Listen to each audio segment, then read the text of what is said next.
mill-Evanġelu ta' San Luqa.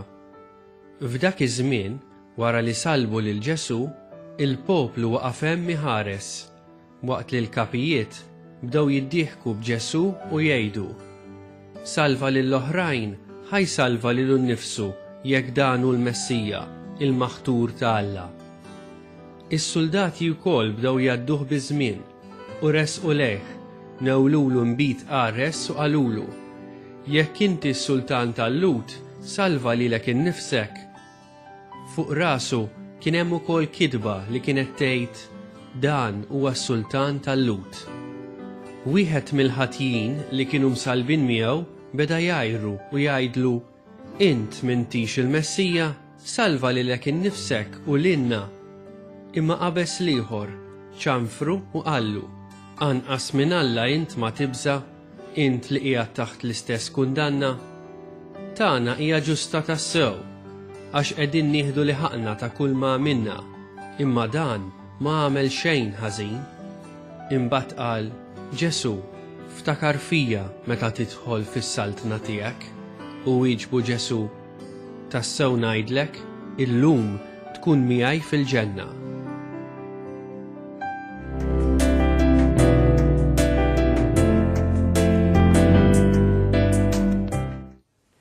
Taf x'nixtieq nistaqsik fuq leadership, jiġifieri il-karatteristiċi tal-mexxej biex tkun mexxej tajjeb. X'għandek bżonn? Sew, din hija mistoqsija li ħafna drabi niġu affaċċjati biha illum anke fil-kuntest ta' post tax-xogħol. Nista' nagħtik risposta li tkun risposta universali li tapplika dejjem u kullimkien. Aħjar. Naħseb hekk se nipprova ntik risposta universali, il-one size fits all, nista' nħalli xi karatteristiċi barra. Mela, qabel ma nibdew nanalizzaw mexxej, u tajjeb hawnhekk nagħmel pawsa żgħira biex nifhmu x'jiġifieri l-kelma mexxej. Bl-Ingliż il-leader. Il-kelma Maltija hija sabiħa ħafna għax qed tagħti indikazzjoni ta' mixja. Mela l-mexxej huwa dak li jispira grupp ta' nies, mela biex nifhmu mexxej irridu nifhmu anke id-dinamika tal-grupp. Isegwuh. Li isegwuh. Jiġifieri se jagħmlu vjaġġ minn punt biex jaslu f'punt li l-mexxej antiċipa minn qabel. Fil-fatt insejħulhom segwaċi aħna. Eżattament. Bit-Taljan. Eżattament. Il-kelma mexxejja Maltija, mbagħad segwaċi dawk li jimxu warajh ħadniha mit-Taljan.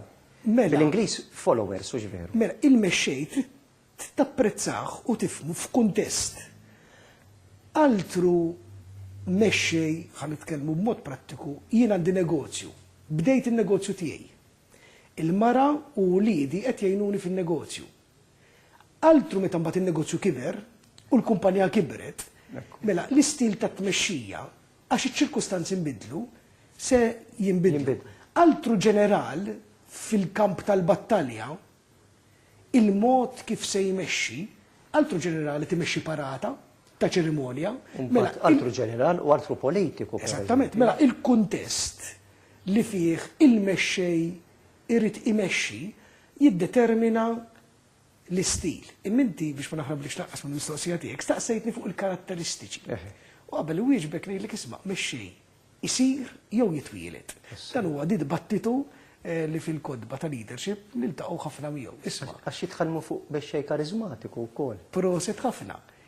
X'inhuma allura il-karatteristiċi li jsawru mexxej? Ekku. Ovvjament irid ikollu kapaċità li jikkonvinċi lil ħaddieħor.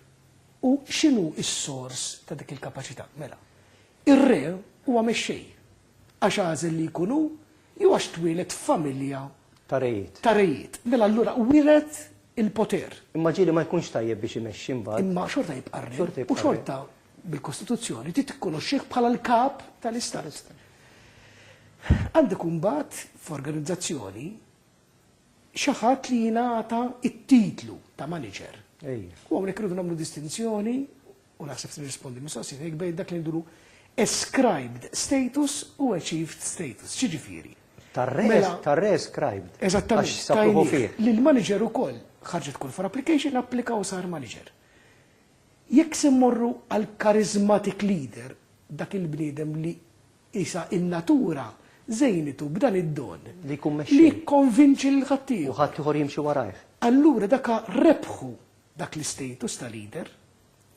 Idealment ikollok fatturi vari, tkun kemm karizmatiku u kemm ukoll ikollok illegal authority biex Tafa xed nistaqsik jiena. Ej, li fadder xed Għaliex nar il-ħadd Kristu re. Issa re mhux bil-kuruna, iktar bħala mexxej narawh. Kif taraħ il-Kristu bħala mexxej inti? Ma nafx għax ħsibt fuq, amma. Hija riflessjoni interessanti ħafna. Altru nagħmel riflessjoni illum wara 2000 sena ta' Kristjaneżmu. U altru hekk immur fil-mentalità tal-poplu ludi dak iż-żmien meta der Kristu. U hekk Mister żballi korreġini fader fl-Iskrittura nsibu meta Kristu ara il-parti tal-Iskrittura fis-sinagoga. U n-nies li kienu jafuh għax twildu miegħu, għax Kristu ma kienx ġej minn familja ta' mexxejja, missieru kien ħaddiem. Għallu da, eżattament, għallu da. Minn fejn kisbu Minn fejn kisbu dal-elf, l-awtorità tiegħu, minn fejn ġejja. U dik hija l-ewwel challenge naħseb jien li Kristu kellu bħala mexxej, li rid jasserixxi lilu nnifsu. Issa, għan-nies kien għadu bikri li jikkonoxxuh bħala bin Alla, allura Kristu kellu jimmanifesta ruħu. U manifesta ruħu, u fl-opinjoni tiegħi Kristu huwa tip ideali ta' charismatic leader, ta' bniedem mimli karizma. U hawnhekk qed għall-mument inġenneb ukoll il-natura divina ta' Kristu, ġifier ma naħsibx huwa l-iskop ta' diskors tagħna. Għax kellu karizma, kien fundatur. Huwa huwa fundatur u kien charismatic leader ukoll, fenomenu ta' organizzazzjoni, imma naf bl-ebda organizzazzjoni li la 2000 sena mwaqfa, mela il-fatt li din l-organizzazzjoni hija 2000 sena mwaqfa, taf l-ispirazzjoni tagħha għas-saħħa tal-karizma. Huwa mertu tal-mexxej. Tas-saħħa tal-karizma tal-fundatur.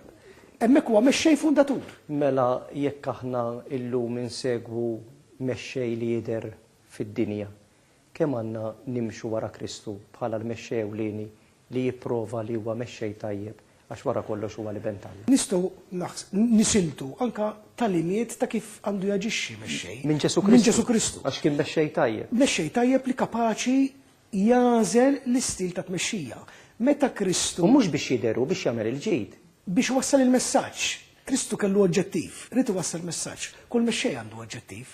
U Kristu kien kapaċi jilħaq il-bilanċ bejn li jilħaq l-oġġettiv u jkun sensittiv għan-nies tiegħu. Għan-nies kan kun speċifiku, għad-dixxipli, għal dawk li kienu is-segwaċi li qed jimxu warah. Meta kellu l-okkażjoni tat-tfal, Kristu wara l-ħlewwa tiegħu. Ħallu t-tfal jiġu għandi għalilhom is-segwaċi, meta rrid iwassal talim iktar jibes tal-Ewkaristija, imma rrid iwasslu ma ħares lejlu ċuħ tas-segwaċi tiegħu għax da se jkun tqil wisq. Kristu. Eżattament, imma ma beżax Kristu kien kapaċi jieħu dik id-deċiżjoni. U l-karizma tiegħu kien li kien kapaċi juża stili differenti. Mela, ikun assertiv f'mument diffiċli. Ma rridx ikun popolari. U jkun ħelu. U jkun ħelu f'mument. Mela ħanajt li żgħażagħ, jekk hemm mexxej li għandna nimxu warajh huwa Ġesu Kristu għax għandu ħafna x'jallimna. Eżattament, mhux għas saħbiħ naħseb fadal. Kemm għat-tfal, kemm għal tal-mezzata u kemm anke għall-kbar. għall-anzjani.